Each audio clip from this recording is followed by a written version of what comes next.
Olá, colegas! Olá, professor Alberto! Obrigado pela oportunidade de estarmos aqui apresentando esse nosso trabalho da disciplina de Direitos Humanos e Cidadania.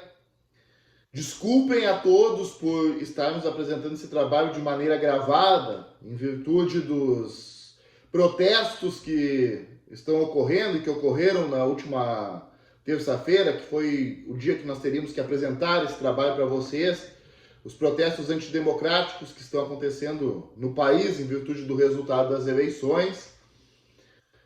Mas bem, vamos ao nosso tema, então. O nosso grupo escolheu o tema o Holocausto Brasileiro. Eu, particularmente, tinha ouvido falar, mas não a fundo, gente. Eu não tinha lido sobre o tema, nem visto o documentário.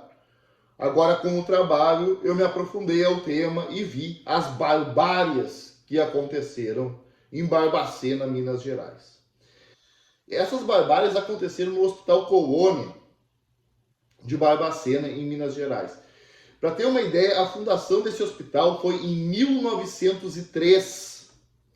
E ele era um hospital onde as pessoas que tinham mais dinheiro, mais condições, elas iam se tratar do Rio de Janeiro e iam para lá para tratar tuberculose, por causa dos ares de Barbacena, que dizem que são muito bons para a doença da tuberculose. Enfim, na década de 50, eles começaram a tratar o hospital como um dispensário de loucos, né? As pessoas que não se queriam da sociedade, até inimigos políticos, pessoas com deficiência, bom, tudo aquilo que vocês podem imaginar, se levavam para lá das maneiras mais sórdidas do mundo e se colocavam lá. Era um hospital para 200 leitos, tinha 5.000 pacientes, que eles nem chamavam de pacientes, né? E daí, na década de 80, que ficou conhecido esses crimes todos. Vocês imaginam? Um hospital desses atuou 80 anos, 8 décadas, cometendo crimes contra a vida, com tudo fora do respeito com as pessoas, ferindo todos os direitos humanos possíveis. Agora os meus colegas vão contar para vocês aí histórias que eles se deteram mais, tá? Um abraço a todos e muito obrigado. Oi, meu nome é Mariana Guterres. Eu vou falar um pouco sobre como eram as condições que eles viviam. O hospital foi feito para 200 leitos, 200 pacientes. E em 1961 já se encontravam com mais de 5.000 pacientes. Então a gente já pode ter uma noção mais ou menos do que faltava, né, de infraestrutura. Eles viviam nus e descalços na maioria do tempo. Tinham poucos pacientes, poucas pessoas que lá viviam que conseguiram um trapo de roupa para vestir. E nas noites frias de Barbacena teve registro de 60 mortes. Eles não tinham comida, não tinha roupa, não tinha infraestrutura, muitos sofriam tortura psicológica, tortura física. Eles trabalhavam como terapia, limpando celas e os pátios, e muitos defecavam no chão e comiam suas próprias fezes para não morrer de fome. Essas pessoas começaram a sofrer desde o caminho até Barbacena, porque eles iam de trens que buscavam nas suas cidades natais, e esses trens, inclusive, são bem associados aos trens de Auschwitz, na época do nazismo de Hitler. Muitas pessoas morreram de fome, de frio, de diarreia. Teve mais de 60.000 registros de óbito nesses trens. Cerca de 70% dos pacientes que viviam lá não tinham diagnóstico de problema psicológico. A maioria era alcoólatra, prostituta, homossexuais, eram pessoas que se rebelavam contra a política da época. E aí, os que tinham mais poder enviavam eles para esses lugares. Eles infringiram os direitos humanos desse povo que vivia lá. Não dando direito à saúde, não dando direito à liberdade de expressão a partir do momento que tu não gosta da opinião daquela pessoa e manda ela para um lugar para viver nessas condições, né? Eles liberdade de pensamento, enfim, vários outros direitos. Dando sequência à nossa apresentação sobre o Holocausto Brasileiro, me chamou a atenção um caso, entre tantas atrocidades que ocorreram na época, o caso da dona Geralda Siqueira, que ao ficar órfão com 11 anos, foi trabalhar na casa de um advogado. Esse advogado tinha 53 anos de idade. Após ser abusada sexualmente e ficar grávida, foi internada no Hospital Colônia com o pretexto de possuir problemas mentais. Depois de algum tempo, seu filho, chamado João Bosco, foi retirado dela. Ao reivindicar a decisão do hospital, foi torturada com eletrochoque e posta para a rua. Só depois de 40 anos conseguiu encontrar seu filho. Então, muitas atrocidades que aconteciam tinham como base a lei do silêncio, por conta do regime militar imposto na época. Também nesse período não se tinha noção da barbárie que estava em curso, por achar que o destino de pessoas indesejáveis pela sociedade tinha de ser esse mesmo.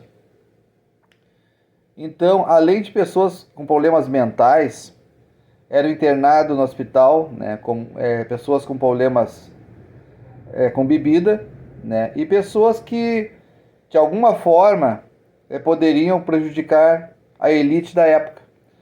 E o caso da Dona Geralda é bem isso aí. Né? O advogado que tinha bens, que tinha posse, tinha um certo poder, né, quando viu que a reputação dele estava em risco, né, tratou de internar ela dizendo que ela tinha problemas mentais. Né? E muitos casos como esses aconteceram na época. Né? Era um momento difícil de ditadura militar, né? Tinha a lei do silêncio, onde as pessoas também não poderiam questionar muito as coisas que aconteciam. Né? Mas, em 1979, teve um renomado psiquiatra italiano chamado Franco Basaglia, que visitou o Brasil e foi até o hospital. Né? E lá ensinou novas técnicas de atendimento, que houve uma mudança, né, na forma de atender os pacientes. Na época ele declarou que em lugar nenhum no mundo tinha visto uma tragédia como aquela. Então eu acredito que se não fosse esse psiquiatra italiano ter visitado o hospital, aquela tragédia ia se prolongar por muitos mais anos, né? Holocausto brasileiro, de quem foram as responsabilidades e como foi a ressocialização daquelas pessoas que sobreviveram. O conhecido Holocausto brasileiro, que aconteceu no Hospital Colônia, em Barbacena, Minas Gerais, que funcionou durante cerca de 50 anos, de 1930 a 1980, colocando então essas bárbares em ação. Teve como cerne tirar da sociedade aquelas pessoas que não se enquadravam, meretrizes, alcoolistas, pessoas com algum transtorno mental, pessoas que eram contra o Estado e pessoas negras. As pessoas encaminhadas ao hospital, além de serem forçadas a trabalhar, elas eram torturadas, estupradas e viviam em condições precaríssimas dentro do Hospital Colônia. As responsabilidades pelas atrocidades cometidas, que acarretou em 60 mil mortes, entre os responsáveis civis e criminalmente estão os 28 governantes da época de Minas Gerais, os médicos, os funcionários, as famílias que colocavam esses pacientes lá.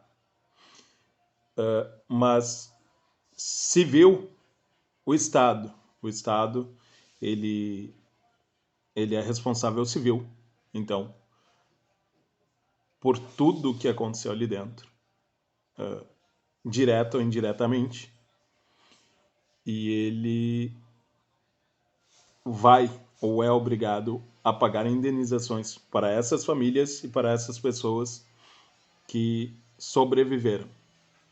Com relação à ressocialização dos sobreviventes do Holocausto brasileiro, além de ter perdido sua identidade moral, eles perderam as noções básicas da vida cotidiana. Antes de serem devolvidos às suas famílias ou à vida cotidiana, eles passaram por residenciais terapêuticos, para aprender a comer com talheres, para se olhar no espelho e reconhecerem-se, para aprender a lavar cabelo, para aprender a usar desodorante. Enfim, essas pessoas perderam total a noção e só retornaram à sociedade como um todo após passar por esse período de ressocialização nessas casas terapêuticas. Então, seguindo o que apresentou nosso colega Nicolas sobre o Holocausto brasileiro, sobre esse genocídio que aconteceu no Brasil, em que morreram mais de 60 mil pessoas no Hospital Manicômio de Barbacena, como que se deu esse processo todo? O hospital foi fundado em 1903, para o tratamento de saúde das pessoas mais abastadas e também tratamento de tuberculose e tratamentos psiquiátricos. A partir de 1930 começou a ser um alojamento de todas as pessoas que eram indesejadas na sociedade. Então, por isso que nós salientamos que foi um projeto de higienização social.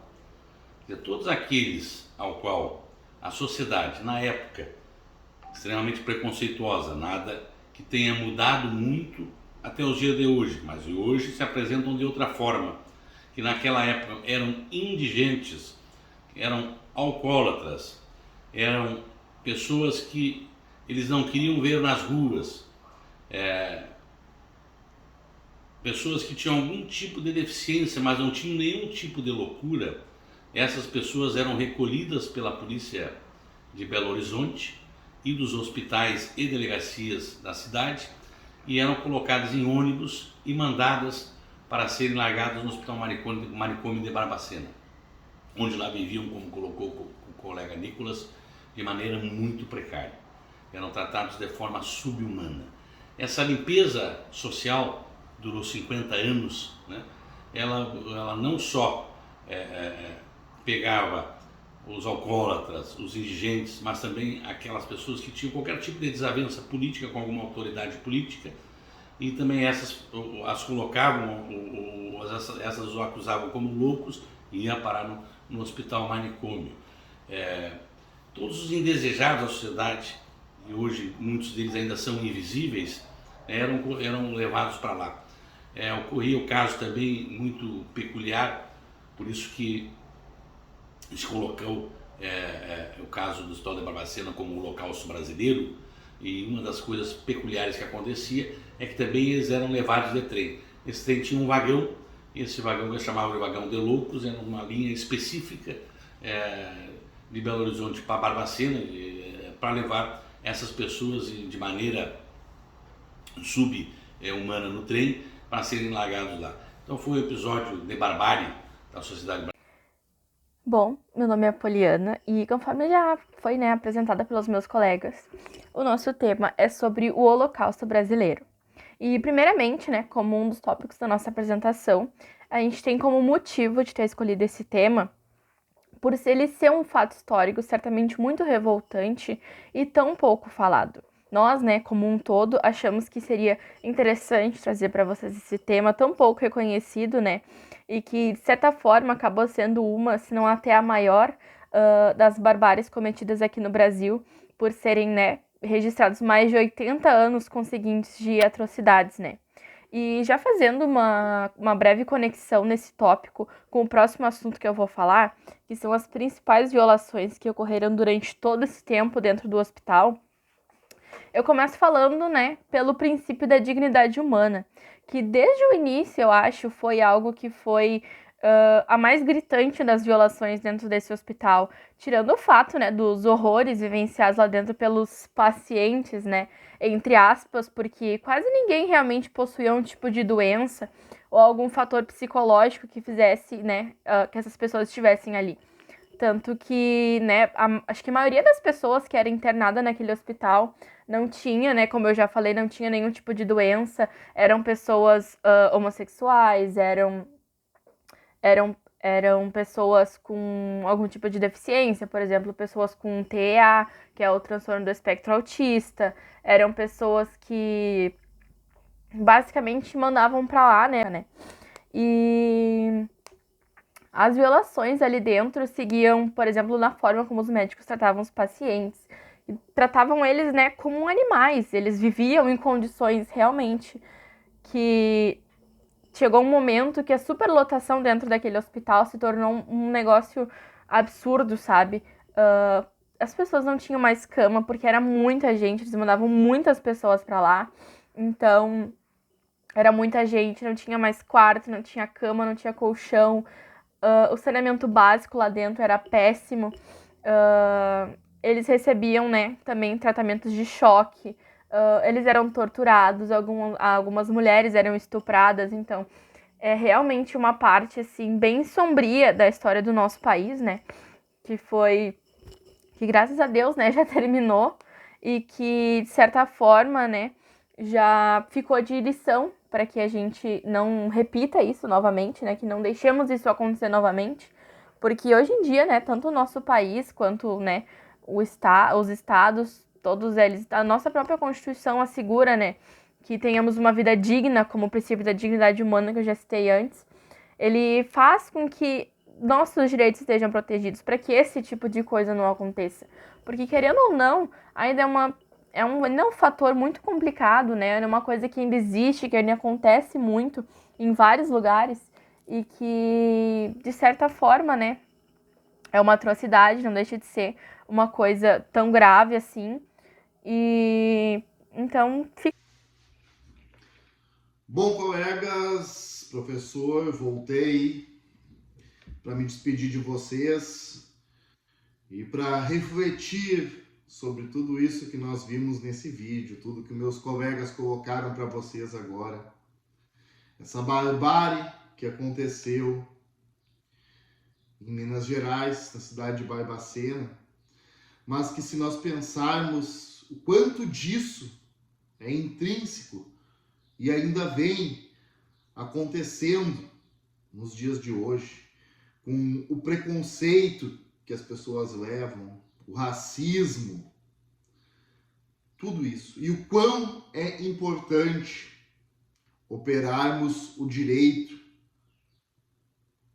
para que as pessoas tenham cada vez mais dignidade na sua vida. E tanto o direito quanto a psicologia são muito importantes, porque quantos problemas psicológicos essas pessoas enfrentaram, e pessoas que vivem o preconceito enfrentam até hoje. São danos irreversíveis. E nós, como futuros operadores do direito, não podemos nunca nos omitir a essas barbáries. Aonde nós vemos essas barbáries, nós temos que entrar com toda a força e procurar todos os caminhos da justiça para interromper que isso aconteça, tá? Muito obrigado a todos. Fica aquele grande abraço, fé em Deus e bom trabalho.